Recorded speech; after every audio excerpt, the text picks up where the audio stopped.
श्री जगन्नाथ महाप्रभु जुग जुगरे रही आसिछन्ति तार प्रमाण होउछि श्रीक्षेत्रर चारि आश्रम। पूर्व अछन्ति आमर अंगिरा आश्रम, पश्चिम अछन्ति कंडु आश्रम, उत्तर अछन्ति मार्कंडेय आश्रम एवं दक्षिण अछन्ति भृगु आश्रम। एइथ्रु सूचना मिले जे सत्य जुगरे श्री जगन्नाथ महाप्रभु थिले। त्रेतयारे राजर्षि श्वेत जगन्नाथ महाप्रभुंकर अर्चना करथिले एकथा स्कंद पुराण रे प्रतिपादित हेछि एवं वामदेव संहितारे कहा जाइछि। त्रेतया जुगरे भगवान रामचंद्र एई क्षेत्र को मध्य आसीथिले, जोठी भगवान जगन्नाथ महाप्रभुंकर काल निर्णय विषय सूचित हेछि। महाप्रभु जगन्नाथ एठारे केते जुगरु अवस्थान करिसंती ताहा कल्पना करिवा मध्य कठिन अटे। एवं ऋग्वेदरे कहा जाइछि अहो जोद्धारु प्लवते सिंधु पारे हेपुरसम, जो थरे कहा जाइछि श्री जगन्नाथ महाप्रभु ये ऋग्वेदर प्रतिपाद्य देवता। एवं तेणु भगवान श्री जगन्नाथ महाप्रभु ताहांकर समय केही जानि परिबे नाही, कारण मार्कंडेय मुनि जेतेबेले प्रलय जलरे श्री जगन्नाथ महाप्रभु को कल्पवट उपरे बाल मुकुंद रूपरे दर्शन करथिले, सेतेबेले स्तुति करथिले। प्रभु तांको आदेश करथिले मुने क्षेत्र मिदं चित्रं शाश्वतं मे विभावय न सृष्टि प्रलयावत्र विद्यते न च संस्कृति। हे मुने मोर ई क्षेत्र को सदा सर्वदा चिरंतन शाश्वत बोलिका तुमे जान, आहार सृष्टि नाही प्रलय नाही, मुझे भली शाश्वत, मुझे भली अप्रमेय, मुझे भली नित्य पुरुषोत्तम, मोर क्षेत्र मध्य नित्य शाश्वत पुरुषोत्तम। तेणु एठारे क्षेत्रर नाम पुरुषोत्तम, श्री जगन्नाथ महाप्रभुंकर नाम पुरुषोत्तम। आमे जानुचु श्री जगन्नाथ महाप्रभु स्वयं 10 अवतारी।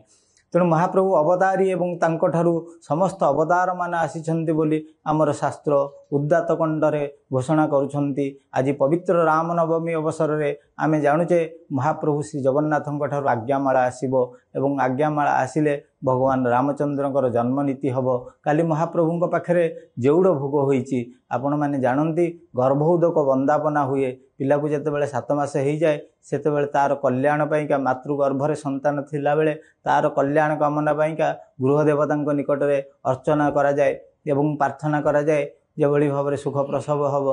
तेणु यही जो परंपरा श्री जगन्नाथ संस्कृति रही से अनुसार राम जन्म पूर्वर काली महाप्रभुंक पाखरे जेउड़ भोग हो सारी एवं गर्भोदक वंदापना हो सारी एवं आज मध्याह्न समय मध्याह्न धूप सरिबा परे आपण माने जानती भगवान रामचंद्र मध्याह्न समय जन्म होते एवं भगवान रामचंद्रंकर जो पवित्र जन्म आज अति पवित्र पुष्या नक्षत्र युक्त रविवार एवं दिव्य मुहूर्त जहाँ को सर्वार्थ सिद्धि योग बोलिका शास्त्र रे ज्योतिष शास्त्र रे कहा जाइछि।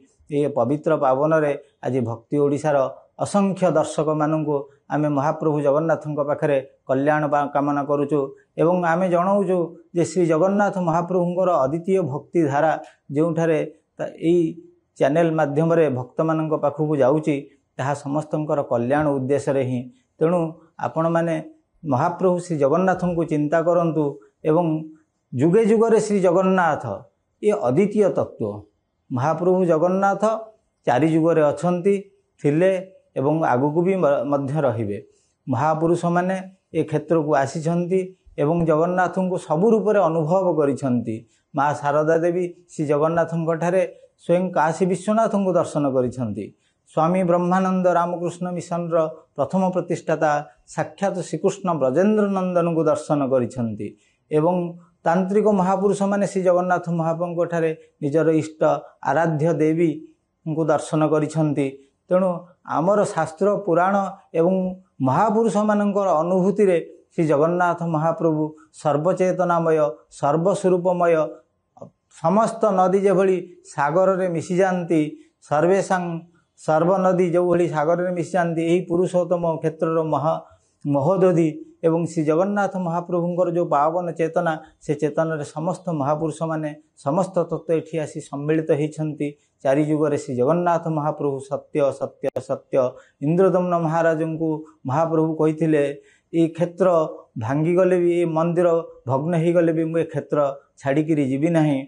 सत्यं सत्यं पुनः सत्यं सत्यमेत प्रवीमिते प्रसाद भंगे न तस्तानं न तख्यामि कदाचन।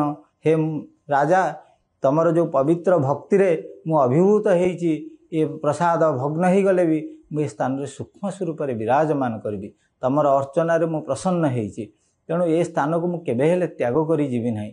ଆମର ଇତିହାସରେ କୁହାଯାଏ ଯେ ଜଗନ୍ନାଥ ମହାପ୍ରଭୁ ଅନେକ ଥର ସ୍ଥାନାନ୍ତରିତ ହୋଇଛନ୍ତି, କିନ୍ତୁ ସଦାବେଳେ ତାଙ୍କର ସୂକ୍ଷ୍ମ ସଦାୟ କ୍ଷେତ୍ରରେ କଳ୍ପବଟ ସ୍ୱରୂପରେ ବିରାଜମାନ କରିଅଛନ୍ତି। କାହିଁକିନା ଏ କଳ୍ପବଟ ହେଉଛନ୍ତି ଚାରି ଯୁଗରେ ସତ୍ୟ।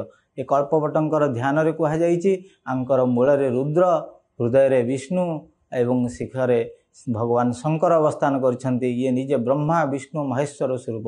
ତେଣୁ ଭଗବାନ ଯେଉଁଠି ବି ସ୍ଥାନାନ୍ତରିତ ହୋଇଥିଲେ ସେ କ୍ଷେତ୍ରରେ ଅଛନ୍ତି, ରହିଛନ୍ତି, ଆଗକୁ ଥିବେ। ଏବଂ ଆପଣମାନେ ଜାଣନ୍ତି ସାରା ବିଶ୍ୱରେ ଯେତେବେଳେ କୋଭିଡ଼ ସମୟରେ ସମସ୍ତ କିଛି ଅନୁଷ୍ଠାନ ବନ୍ଦ ହୋଇଯାଇଥିଲା, এই ମହାପ୍ରଭୁ ନିଜେ ହିଁ ତାଙ୍କର ରଥଯାତ୍ରା କରେଇଥିଲେ, ଯିଏ ଅଦ୍ୱିତୀୟ ବିସ୍ମୟ।